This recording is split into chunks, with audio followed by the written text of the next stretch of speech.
Thank you. Thank you.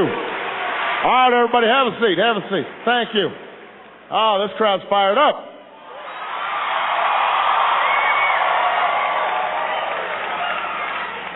All right, let's take some questions.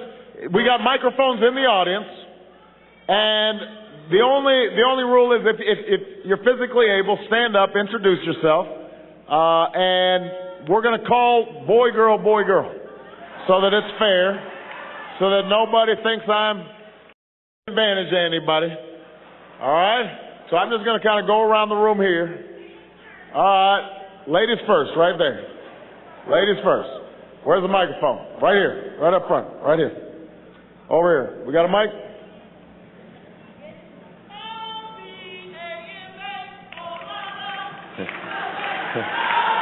Hold on. Say, look what you started. Get a question here. Go ahead. Hi, Obama. My name is Kathy Carey, and one of the water cooler questions, and you know what water cooler means. Everybody gets around the water cooler and talk.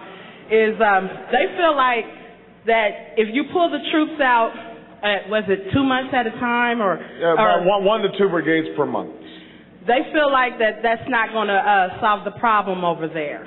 So basically, what are you going to do if down over here back on American soil as far as terrorist attacks and things? Well, here's I think it's a great question, because this is what John McCain's been saying. This is what George Bush has been saying. This is what people have been saying. Everybody, I think, now realizes, not everybody, but a lot of people, most people realize going in there was a bad idea.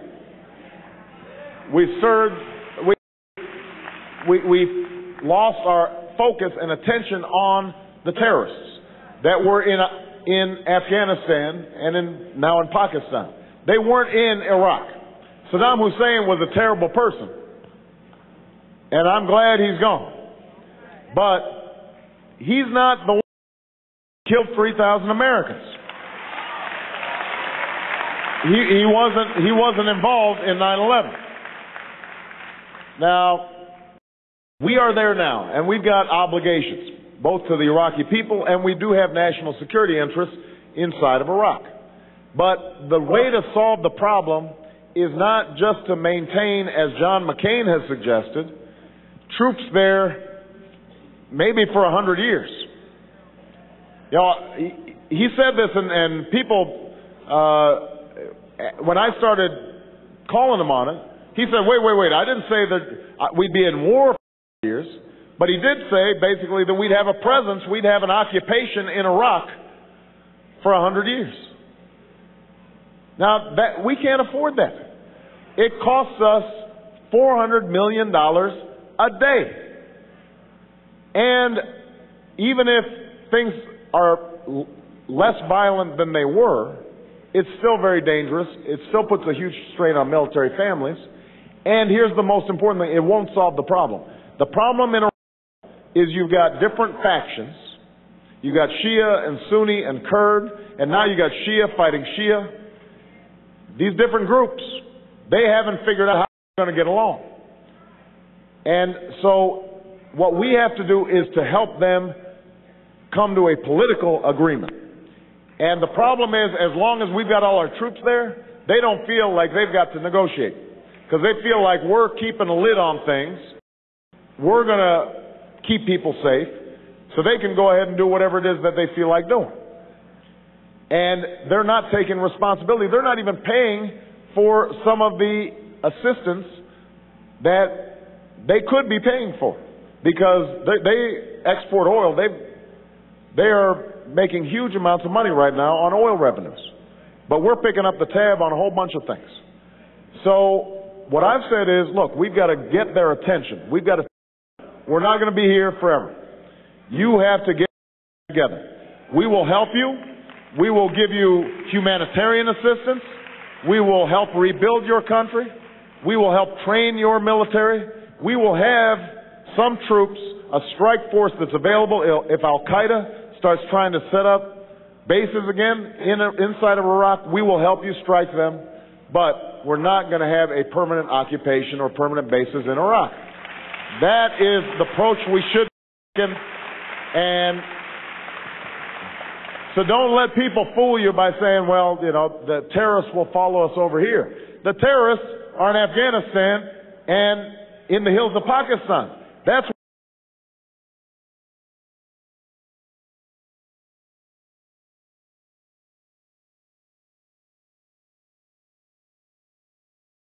right. That's our job. That's what I'm going to do, President. All right. Gentleman right there. You, yeah. Right there.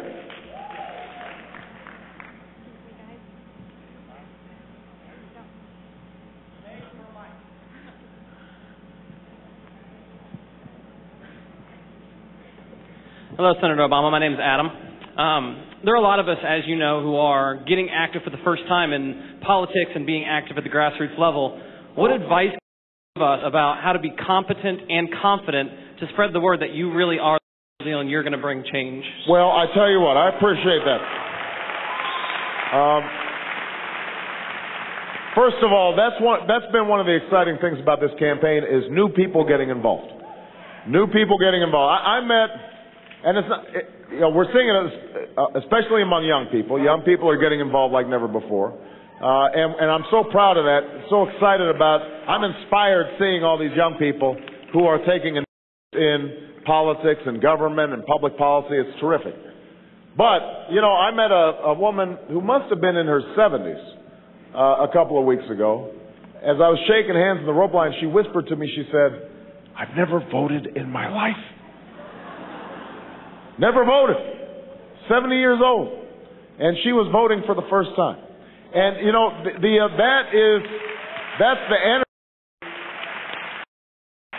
that's the energy that we're seeing all across the country. And here's what I would say, just trying to sell me, because, as I said, I'm imperfect, and I screw up all the time. I've got big ears, you know. There are all kinds of things that people might have problems with. Somebody said these are good for listening. That's true. Sell people on the idea that they can. That's what. Explain to people. Look, if the American people are holding us accountable, then we can pass health care reform. If the American people are holding Congress and the White House accountable, then we can start doing something about gas prices. The big problem we have right now is that people are so cynical. This is what I meant the other day when I said people are bitter.